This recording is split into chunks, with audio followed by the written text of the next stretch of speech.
तो हमारा हिंदू धर्म या कहें सनातन धर्म 3 चीजों पे बेस्ड है, जिसमें पहला आता है 3 त्रिदेव, जो कि है ब्रह्मा, विष्णु और महेश। यानी इन्हीं के द्वारा हमारे पृथ्वी या कहें ब्रह्मांड की रचना हुई है, क्योंकि ब्रह्मा जी के बारे में ऐसा कहा जाता है कि उन्हीं के द्वारा अनेकों ब्रह्मांड का निर्माण किया जाता है और जितने भी ब्रह्मांड होते हैं उन सभी में रहने वाले जीवों का पालन पोषण भगवान विष्णु के द्वारा किया जाता है। और फिर उसके बाद बारी आती है भगवान शिव की, जिनके बारे में कहा जाता है कि वो संहारक देवता है, यानी इस ब्रह्मांड में जो कुछ भी बना होता है उसका वो संहार कर देते हैं ताकि फिर से एक नई प्रक्रिया प्रारंभ हो जाए, जिसे हम समय चक्र कहते हैं। और यही वो इम्पोर्टेंट पॉइंट है जिसके बारे में अनेकों पुराणों में लिखा हुआ है। यानी जो समय चक्र है उसको 4 भागों में डिवाइड किया गया है, जिसे हम सतयुग, द्वापर, त्रेता युग और कलयुग के नाम से जानते हैं। ठीक इसी तरीके से जो तीसरा मेन इंपॉर्टेंट चीज है हिंदू धर्म और सनातन धर्म को प्रबल बनाए रखने के लिए, उसे हम धर्म कहते हैं। लेकिन आपको ये जानकर गर्व होगा कि इन सभी चीजों के बारे में हमारे वेदों में और हर एक पुराणों में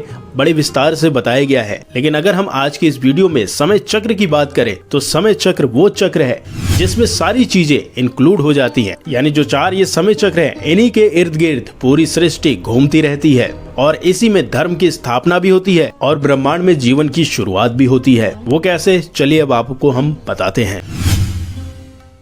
देखिए, अगर हम समय चक्र की बात करें तो समय चक्र का मतलब होता है काल चक्र, और काल चक्र का मतलब होता है सतयुग, द्वापर, त्रेता और कलयुग। और हम सभी ये जानते हैं कि हमारे वेदों में अलग अलग युगों में अनेकों अवतार हुए हैं, फिर चाहे वो भगवान विष्णु के हों या फिर भगवान शिव के हों। लेकिन उनमें से भगवान विष्णु के 10 महत्वपूर्ण अवतार ऐसे माने जाते हैं जिनके बारे में हमारे वेदों में और अनेकों पुराणों में काफी विस्तार से वर्णन मिलता है। यानी इससे ये भी साबित होता है कि सब कुछ पहले से ही निर्धारित हो गया है, बस समय की अवधि चलती रहती है और हर एक समय में कोई न कोई अवतार भगवान विष्णु का धर्म की रक्षा के लिए होता है। इसी तरीके से आज के समय में जो कलयुग चल रहा है उसके बारे में हमारे वेदों में और अनेक पुराणों में, जैसे कि विष्णु पुराण, शिव पुराण, स्कंद और अन्य जितने भी पुराण हैं, इन सभी में भगवान विष्णु के कलयुग के अंतिम चरण में कल की अवतार लेने की बात कही गई है, ताकि वो कली पुरुष नामक कलयुग का अंत कर सके और फिर से वो इस सृष्टि के नए समय चक्र को ला सके,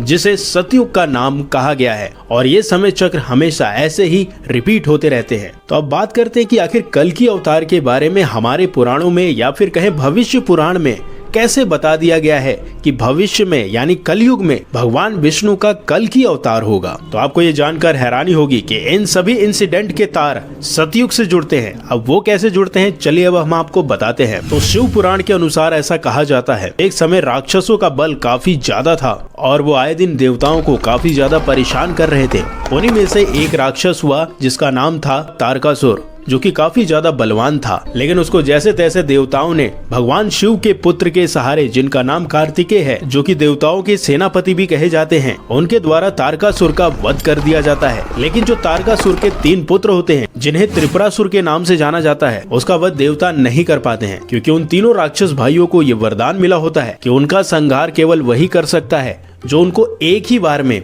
मार सके, और ये काम सिर्फ और सिर्फ भगवान शिव के अलावा और कोई नहीं कर सकता था। तब सभी देवता भगवान विष्णु के साथ मिलकर जाते हैं और भगवान शिव से कहते हैं कि आप हमारी मदद करें और इन त्रिपुरासुर भाइयों का अंत करें। लेकिन त्रिपुरासुर राक्षस भी कम नहीं होते हैं, क्योंकि वो जानते हैं कि भगवान शिव उनकी हत्या तब तक नहीं करेंगे जब तक कि वो कोई भी अधर्म का कार्य ना करें। इसीलिए वो हमेशा भगवान शिव की प्रार्थना में लीन रहते हैं और कोई भी अधर्म का काम या कहे राक्षसी प्रवृत्ति का काम नहीं करते हैं, जिसकी वजह से भगवान शिव उनकी स्वयं रक्षा करने लगते हैं। अब इन सब बातों से भगवान विष्णु काफी ज्यादा विचलित हो जाते हैं कि अब ऐसा क्या किया जाए कि भगवान भोलेनाथ इन त्रिपुरासुर राक्षसों का वध कर दें। तब इसके लिए उन्होंने एक लीला रची, यानी उन्होंने अपनी शक्ति से एक सन्यासी का निर्माण कर दिया, जो दिखने में काफी साधारण था और उसके वस्त्र भी उतने ज्यादा ठीक नहीं थे। तो उसको भगवान विष्णु ने ये आदेश दिया कि आप जाइए और त्रिपुरासुर इन तीनों भाइयों को अधर्म का रास्ता सिखाइए, यानी उनको अधर्मी बनाइए और इनको ये बताइए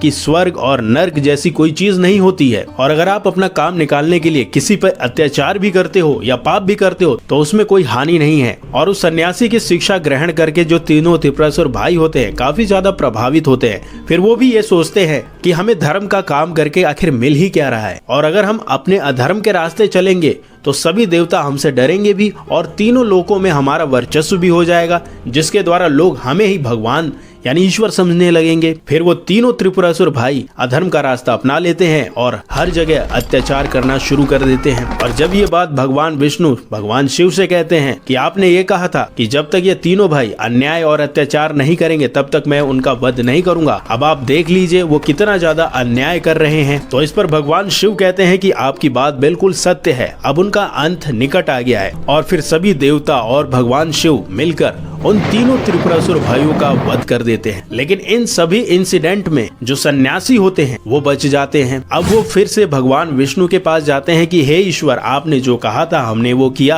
अब हमारा क्या काम होगा, अब आप ये हमें बताइए। तब भगवान विष्णु उनसे ये कहते हैं कि तुम समय चक्र की अंतिम अवधि, जिसे कलयुग का नाम कहा गया है, उस समय तक तुम मेरा इंतजार करो, क्योंकि उस समय मेरा कल की अवतार होगा और तुम्हारे द्वारा दिए गए जो भी अधर्म और अनैतिक शिक्षा होगी, जो कि चौथे युग यानी कलयुग के समय पृथ्वी लोक के हर एक मनुष्य को भाएगी और वो अधर्मी प्रवृत्ति के हो जाएंगे, तब मैं अवतरित होऊंगा और तुम्हारे द्वारा दिए गए उस अधर्म ज्ञान को गलत साबित करके फिर से धर्म की स्थापना करूंगा, ताकि फिर से नया युग यानी जिसे सतयुग कहते हैं उसका आरंभ हो सके। यानी देखा जाए तो वो सन्यासी आज भी सूक्ष्म रूप से हर एक इंसानों के बीच मौजूद हैं। और आपको ये जानकर हैरानी होगी कि इसी सन्यासी को कली पुरुष का गुरु भी माना जाता है, जो कि मनुष्यों के 5 मनोस्थिति को लुभावित या प्रभावित करता है, जिसे हम लोभ, मोह, माया, क्रोध और काम के नाम से जानते हैं। और आज के समय में यानी कलयुग में जन्म लिए हर एक मनुष्य में ये 5 चीजें पाई जाती हैं, जिसकी वजह से मनुष्य बहुत ज्यादा अधर्मी हो गया है। और जैसे जैसे अधर्म बढ़ता जाएगा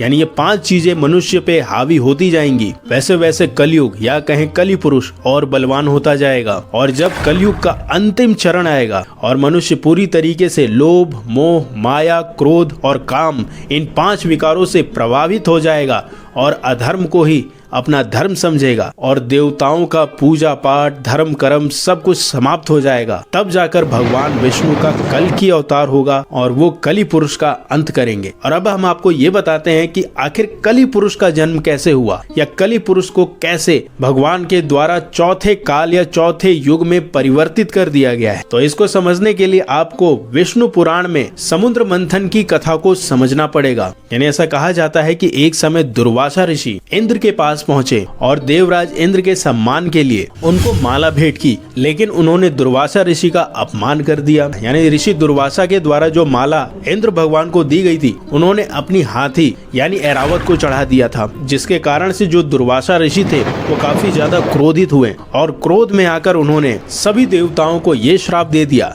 कि तुम्हारे पास जितना भी ऐश्वर्य है वो सब कुछ समाप्त हो जाएगा और जितने भी राक्षस हैं वो तुमसे बहुत ज्यादा बलवान हो जाएंगे और वो तुम पे राज करने लगेंगे। अब इन सब चीजों से काफी ज्यादा देवता डर गए कि आखिर अब इन सब चीजों से कैसे बचा जाए, क्योंकि ऋषि दुर्वासा का श्राप कभी भी खाली नहीं जाता है और उनके श्राप देने के तुरंत बाद ही सभी देवताओं के पास जितनी भी ऐश्वर्य की चीजें थी वो सब समाप्त हो जाती हैं। और अब जब देवताओं के साथ ऐसा हो जाता है तो वो ऋषि दुर्वासा से क्षमा मांगने लगते हैं कि हमें क्षमा कर दीजिए, हमसे बहुत बड़ी भूल हो गई है। फिर उसके बाद ऋषि दुर्वासा को थोड़ी सी दया आ जाती है उन पे और फिर वो देवताओं को ये कहते हैं कि आप भगवान विष्णु के पास जाइए, वही इस समस्या का समाधान निकालेंगे। तो सभी देवता भगवान विष्णु के पास चले जाते हैं। तो भगवान विष्णु कहते हैं कि फिर से इस संपूर्ण संसार को विकसित करने के लिए यानी ऐश्वर्यवान बनाने के लिए समुद्र मंथन करना पड़ेगा, तब जाकर सब कुछ पहले जैसा हो पाएगा। तो ऐसा कहा जाता है कि जब समुद्र मंथन की शुरुआत होती है तो सबसे पहले हलाहल निकलता है, जिसके बारे में ऐसा कहा जाता है कि वो देवताओं पे और राक्षसों में बराबर बराबर भागों में बांटा जाना था। लेकिन जितने भी देवता होते हैं और असुर होते हैं वो काफी ज्यादा डर जाते हैं कि अगर उन्होंने इसका सेवन कर लिया तो उनकी मृत्यु हो जाएगी। तब इस समस्या का समाधान करने के लिए भगवान शिव प्रकट होते हैं और वो उस हलाहल का सेवन कर लेते हैं। लेकिन इसी बीच जब वो हलाहल का सेवन कर रहे होते हैं तो कुछ उस हलाहल या कहें उस जहर की बूंदें कली पुरुष नामक राक्षस पे जाकर गिर जाती हैं, जिससे कि उसका जो भौतिक शरीर होता है यानी जो फिजिकल फॉर्म में शरीर होता है वो डिस्ट्रॉय यानी खत्म हो जाता है। और फिर से जब समुद्र मंथन शुरू होता है तो अंतिम बार में समुद्र मंथन से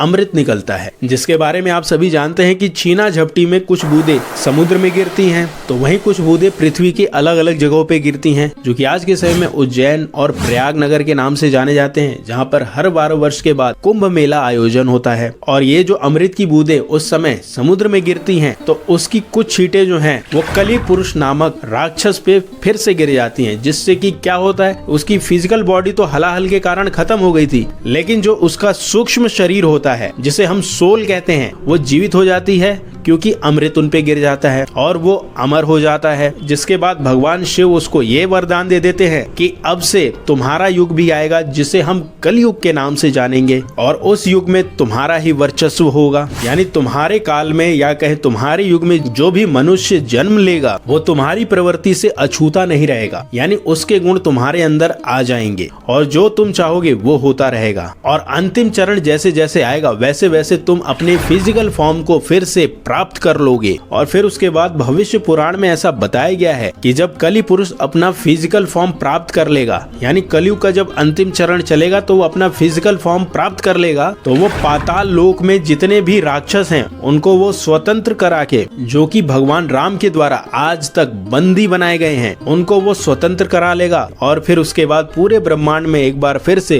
राक्षसों का नरसंहार शुरू हो जाएगा। और तब धर्म की रक्षा करने के लिए ही भगवान विष्णु का अवतार होगा, जिसे 10वां अवतार कहा गया है और उसका नाम कल्कि अवतार कहा गया है। और इस अवतार को भगवान विष्णु का अब तक का सबसे पावरफुल अवतार बताया गया है। तो कल्कि अवतार कुछ और नहीं, अधर्म पे धर्म की विजय का प्रतीक है। तो अगर आपको ये जानकारी जानकर अच्छी लगी तो इस वीडियो को अधिकतर लोगों के साथ जरूर शेयर करिएगा। फिर मिलते हैं किसी नए टॉपिक के साथ, तब तक के लिए नमस्कार।